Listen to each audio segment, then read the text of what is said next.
Good morning, ladies and gentlemen. We got him.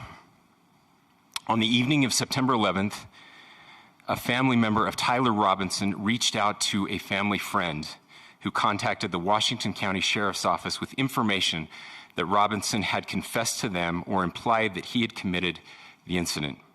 This information was relayed to the Utah County Sheriff's Office and scene investigators at Utah Valley University. This information was also conveyed to the FBI. Investigators reviewed additional video footage from UVU surveillance and identified Robinson arriving on UVU campus in a gray Dodge Challenger at approximately 8:29 a.m. on September 10th, in which he is observed on video in a plain maroon t-shirt, light-colored shorts, a black hat with a white logo, and light-colored shoes. When encountered in person by investigators in Washington County on September 12th, in the early morning hours, Robinson was observed in consistent clothing with those surveillance images. Investigators interviewed a family member of Robinson who stated that Robinson had become more political in recent years. The family member referenced a recent incident in which Robinson came to dinner prior to September 10th, and in the conversation with another family member, Robinson mentioned Charlie Kirk was coming to UVU. They talked about why they didn't like him and the viewpoints that he had. The family member also stated Kirk was full of hate and spreading hate. The family member also confirmed Robinson had a gray Dodge Challenger. Investigators identified an individual as the roommate of Robinson. Investigators interviewed that roommate, who stated that his roommate, referring to Robinson, made a joke on Discord. Investigators asked if he would show them the messages on Discord. He opened it and showed several messages to investigators and allowed investigators to take photos of the screen as each message was shown by Robinson's roommate. These photos consisted of various messages, including content of messages between the phone contact named Tyler with an emoji icon and Robinson's roommate's device. The content of these messages included messages affiliated with the contact Tyler, stating a need to retrieve a rifle from a drop point, leaving the rifle in a bush, messages related to visually watching the area where a rifle was left, and a message referring to having left the rifle wrapped in a towel. The messages also refer to engraving bullets and a mention of a scope and the rifle being unique. Messages from the contact Tyler also mentioned that he had changed outfits. I know there has been speculation as well as to the writing on those casings, those bullet casings, and I believe we have that as well. And I will share that with you now. So the area north of Campus Drive Road where the suspect crossed over, you saw some of that in the video that we released last night, consists of a grassy area with trees on the edge of the UVU campus. Investigators discovered a bolt-action rifle wrapped in a dark-colored towel. The rifle was determined to be a Mauser Model 98 30-06 caliber bolt-action rifle. The rifle had a scope mounted on top of it. Investigators noted inscriptions that had been engraved on casings found with the rifle. Inscriptions on a fired casing read, "Notices, bulges, capital OWO, what's this, question mark."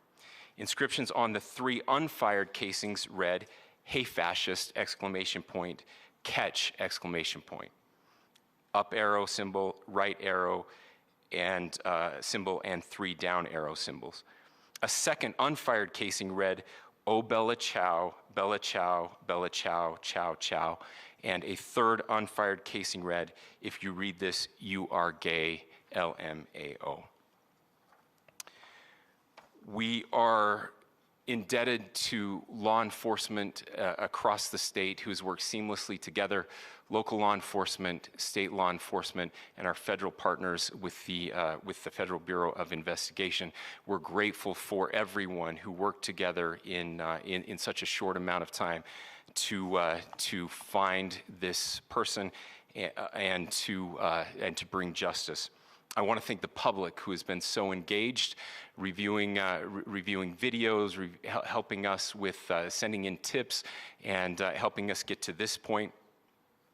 I want to thank the family members of Tyler Robinson who did the right thing in this case and were able to bring him into to law enforcement as well. I especially want to thank the family of Charlie Kirk, Erica, Charlie's parents, his children. I want us to be thinking of them as we bring justice in this case. They will be involved in that justice. We will be working very closely with them as we move through this process as well.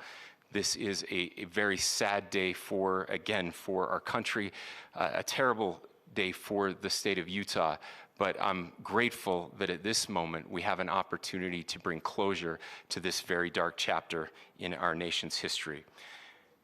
With that, I will now turn the microphone over to the Director of the FBI, Kash Patel. Thank you, Governor. This is what happens when you let good cops be cops. The FBI and our partners are proud to stand here today together to bring justice to the family of Charlie Kirk and honor his memory. I want to express my deep gratitude to President Trump, the Vice President, and the entire White House who have been so incredibly supportive with both resources and just personally to the FBI as a team. They had our backs the entire way, and I just want to express my gratitude for giving us the resources we need to operate in this space to bring this sort of justice at this sort of speed. In 33 hours, we have made historic progress for Charlie. Governor Cox, our partnership has been absolutely incredible these last few days. Our partnership will endure. Your state and local partners, your sheriffs, your DPS community has been unbelievably impressive in the hardest of times. And a case like this cannot be solved, cannot be brought without partnering with your state and local authorities. The FBI has a certain role to play, and we will play that role, and we will lead out for the federal government. But Governor Cox, we are so grateful for your state partnership that led out on this investigation. A little bit of the timeline. Charlie was shot at 12:23 p.m. on Wednesday. The first FBI agents arrived on scene in 16 minutes with chiefs of police at 12:39 and secured the scene. The FBI immediately launched fixed-wing assets. We utilized these assets to transport personnel, specialty technicians, hostage rescue teams.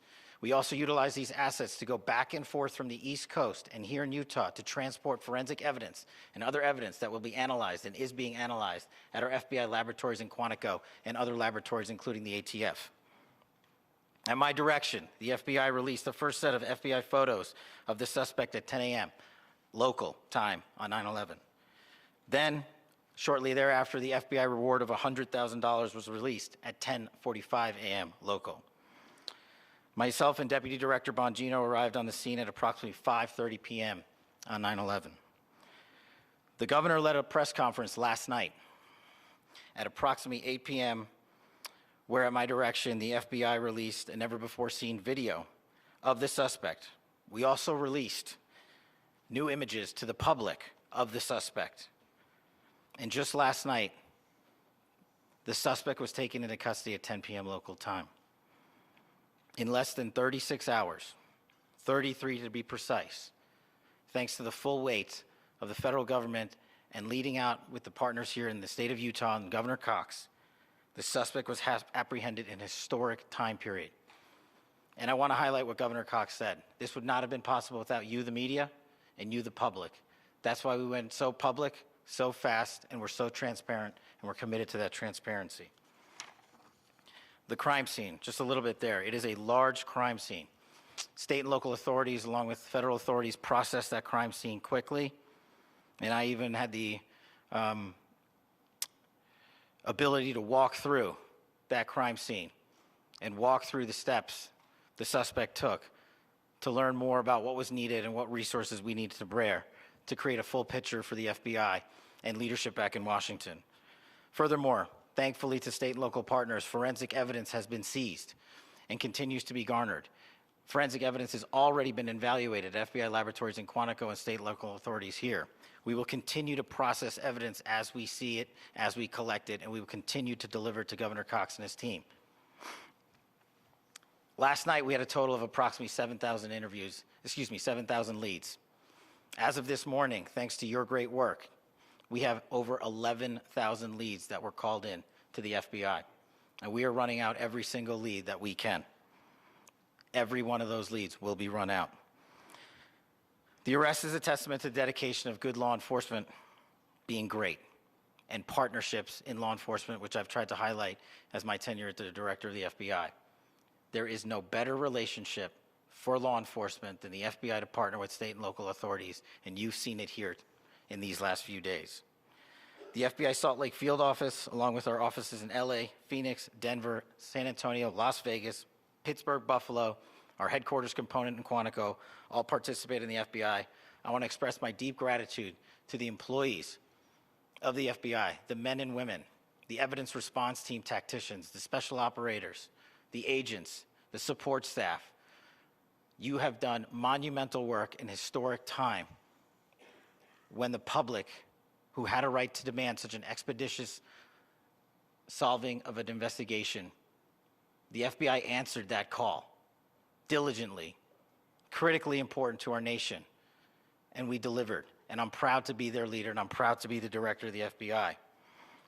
This is very much an ongoing investigation, as the governor said, and we will continue to work with state and local authorities to develop the investigation, to provide them the evidence they need for their ongoing prosecutions, and we will be here to answer every call they absolutely have, as long as it takes, for as long as we need to find and apprehend whatever suspects were involved in this crime.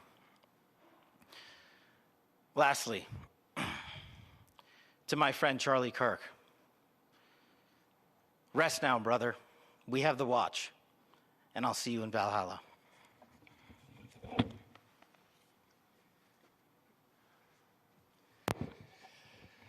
Thank you, and good morning. I would just like to take a few minutes as the sheriff to express my gratitude for everybody who has played a part in this investigation. As you know, it's been a vast, a complicated, and a very, very fast-paced investigation. You're looking at people standing up here who are running on, if they got an hour's sleep in the last couple of days, they're probably lucky.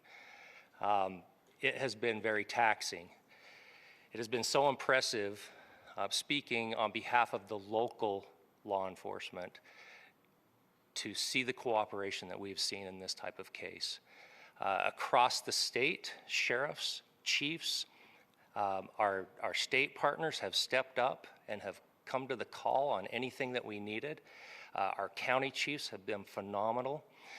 Our Utah County Attorney, Jeff Gray, who's standing up here with us, has been phenomenal in leading us through this investigation. I would like to thank the federal government for their resources, their assets. Our local team here, our FBI team, has been extraordinary in helping us work through this and bring this person to justice.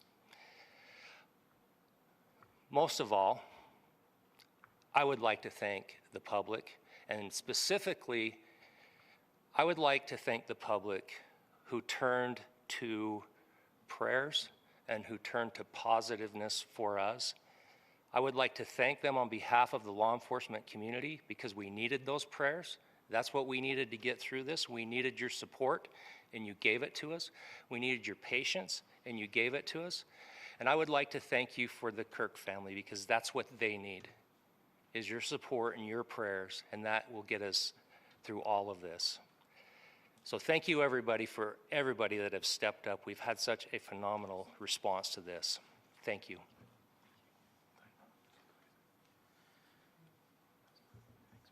I also want to give a special thanks to the Attorney General and the Department of Justice. Their unwavering support and their commitment to justice is shown true here. And without AG Bondi and Deputy Attorney General Todd Blanche and the resources they brought to bear, we would not have been able to complete our mission. And I just want to say special thanks. It's an honor to be a part of the Department of Justice. Thank you again to our incredible law enforcement team who has worked so hard.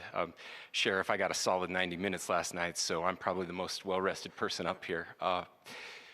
Ladies and gentlemen, I get the microphone, so I hope you'll permit me a moment just to share a few more thoughts about where we are and how we got here and maybe a little bit of where we go from here. I don't want to get too preachy, but I think it's important that we, with eyes wide open, understand what's happening in our country today. I've heard people say, well, why are we so invested in this?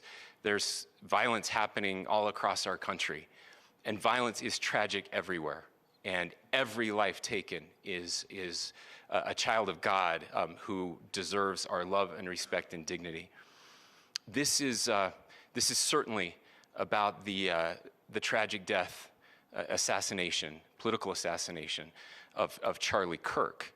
But it is also much bigger than an attack on an individual.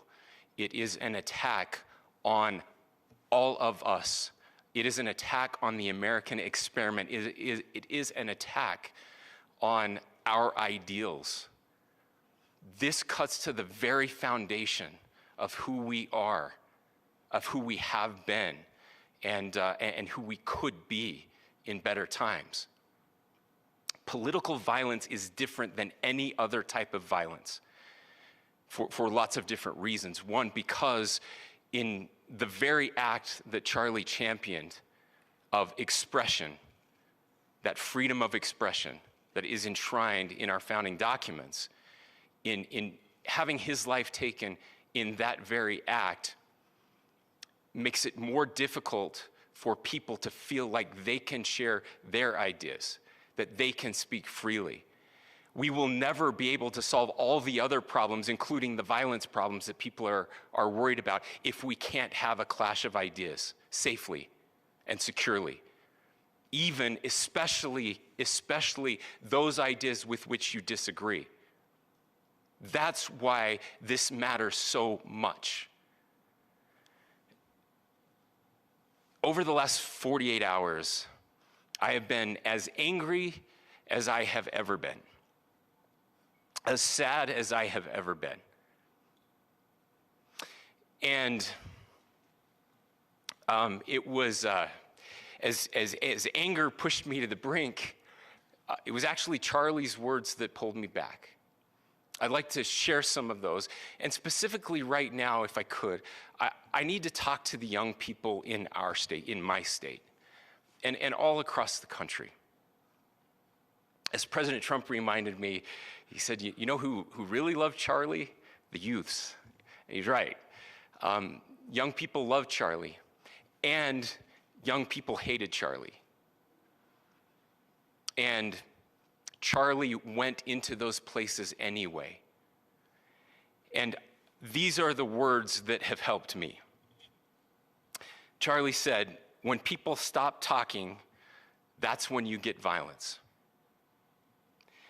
He said, the weak can never forgive. Forgiveness is the attribute of the strong. The only way out of the labyrinth of suffering is to forgive. Welcome without judgment, love without condition, forgive without limit. He said, always forgive your enemies. Nothing annoys them so much. A few months ago, I referenced this last night, Charlie posted to social media, when things are moving very fast and people are losing their minds, it's important to stay grounded.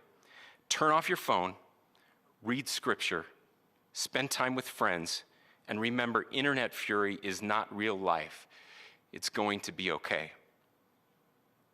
He again said, when you stop having a human connection with someone you disagree with, it becomes a lot easier to commit violence. He said, what we as a culture have to get back to is being able to have a reasonable agreement, where violence is not an option. Now, again, to my young friends out there, you are inheriting a country where politics feels like rage. It feels like rage is the only option. But through those words, we have a reminder that we can choose a different path. Your generation has an opportunity to build a culture that is very different than what we are suffering through right now. Not by pretending differences don't matter, but by embracing our differences and having those hard conversations. I think we need more moral clarity right now. I hear all the time that words are violence. Words are not violence. Violence is violence. And there is one person responsible for what happened here. And that person is now in custody and will be charged soon and will be held accountable. And yet, all of us have an opportunity right now to do something different. I want to thank my fellow Utahns. This bad stuff happens. For 33 hours, I was praying that if this had to happen here, that it wouldn't be one of us, that somebody drove from another state, somebody came from another country. Sadly, that prayer was not answered the way I had hoped for, just because I thought it would make it easier on us if we could just say, hey, we don't do that here. And indeed, Utah is a special place. We lead the nation in charitable giving. We lead the nation in service every year. But it did happen here. And it was one of us. But I want you to look at how Utahns reacted the last 2 nights. There was no rioting. There was no looting. There were no cars set on fire. There was no violence. There were vigils and prayers and people coming together to share the humanity. And that, ladies and gentlemen, I believe is the answer to this. We can return violence with violence. We can return hate with hate. And that's the problem with political violence, is it metastasizes. Because we can always point the finger at the other side. And at some point, we have to find an off-ramp, or it's going to get much, much worse. But see, these are choices that we can make. History will dictate if this is a turning point for our country. But every single one of us gets to choose right now if this is a turning point for us. We get to make decisions. We have our agency. And I desperately call on every American, Republican, Democrat, liberal, progressive, conservative, MAGA, all of us to please, please, please follow what Charlie taught me. I'll just conclude with words I share often from a friend and author, Yuval Levin, who was asked if he was optimistic about our country. And he said, I'm not optimistic. He said, I hate optimism. Like, that sounds bad. But he said, optimism is a vice. It's this idea that good things are just going to happen. And he said, in the history of the world, good things have never just happened. He says, I'm not optimistic, but I am hopeful. And hope is the virtue that sits between the vices of optimism and pessimism. Hope is the idea that good things are going to happen because we can make them so. I still believe in our country. And I know Charlie Kirk believed in our country. I still believe that there is more good among us than evil. And I still believe that we can change the course of history. I'm hopeful because Americans can make it so. Ladies and gentlemen, we're happy to answer any questions you might have. Governor, can you please speak to whether the suspect is speaking with authorities and his demeanor, Tyler Robinson, when he turned himself in? I cannot speak to that right now. Governor, how do you interpret the agreements on casing? Well, I will leave that up to you to interpret what those engravings mean. I think the clearest one that says "catch fascist," there's not, and by the way, that's like catch like a ball, catch this. That's I think that speaks for itself. Governor, you indicated that he had been communicating.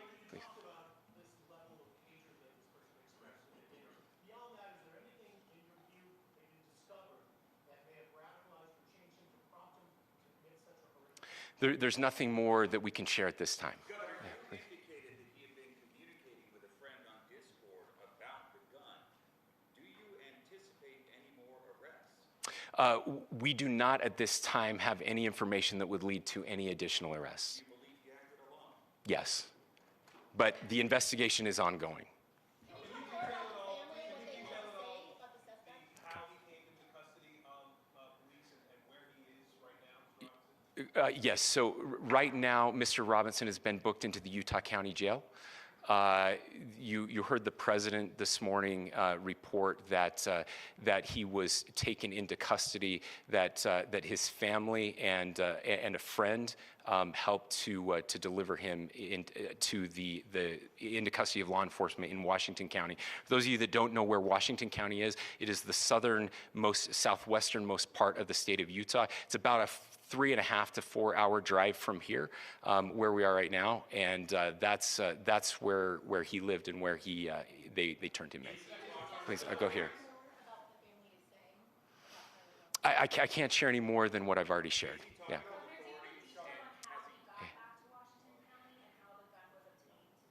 So how we obtained the gun was found here. So I don't have much more details on that. We do know that he drove. We had his car here on campus, and then we had his car going south back to the St. George. It's actually the city of Washington in Washington County. Is he talking with authorities and did he discuss a motive? I'm sorry? We don't have any information that would lead us to believe that. Yes, in fact, it was just released. Yes. Talking with authorities and did he discuss a motive? I can't answer that right now. Yeah, thank you. Over here.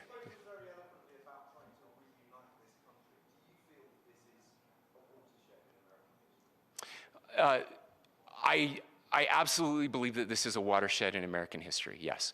The question is what kind of watershed? And that chapter remains to be written. Is this the end of a dark chapter in our history or the beginning of a darker chapter in our history? Look, I mean, if you look at true political assassinations in this country of someone of this stature, this feels a lot like the late 60s. And having one so gruesomely displayed on camera in all of our hands and in all of our pockets, we are not wired as human beings, biologically, historically. We have not evolved in a way that we are capable of processing those types of violent imagery. And by the way, we've seen another one with a gruesome stabbing very recently that went viral. This is not good for us. It is not good to consume. Social media is a cancer on our society right now. And I would encourage people to log off, turn off, touch grass, hug a family member, go out and do good in your community. That is happening, and it's happening organically right now. I had a friend in a small city in Utah who said, we're getting together, the Republicans and Democrats in my little town are getting together to have a discussion last night, just to find a way to find their better angels. So yes, this could be, I mean, again, you have to go back to JFK to have seen a video live of something like this happening. I wasn't born until 1975, but I know that things were really dark in the late 60s. Sorry to some of you. I know some of you were there. This is our moment. Do we escalate or do we find an off-ramp? And again, it's a choice. It's a choice, and every one of us gets to make that choice. Two more questions right here.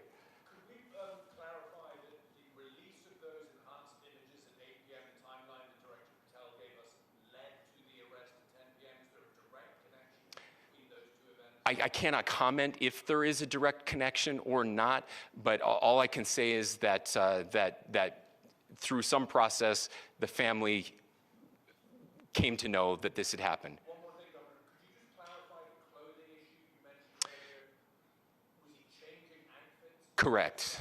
Yes, yes. So, so when he's first spotted on campus, he has different clothing on, and then he changes clothing on the roof, and then changed back into that clothing at some point, so that when he was apprehended, when he was arrested, the clothing matched the clothing he had on before the shooting here at UVU. Last question here. Yes. Suspect was from Utah. Can you kind of tell us a little bit more about where, and was he a student here at this university, and is there any history of mental illness? Yeah. So I don't have any information on the mental illness part. He was not a student here at UVU. He was living and had lived for a long time with his family in Washington County, in the southernmost part of our state. Thank you, everyone, for your great work in getting this information out. I will just say, process-wise, this may be important. I know many of you aren't familiar with the process in Utah. I think it's important that you understand that. Basically, we have 3 days for charging documents to be filed. A CI will be filed. We'll have more information then, more detailed information as those charging documents are filed in preparation for a preliminary hearing. So 3 days. So we would anticipate then that early next week those charging documents will be filed. We will obviously be working. The county attorney will be working very closely with Mr. Kirk's family as those documents and decisions are prepared and made. Thanks, everyone.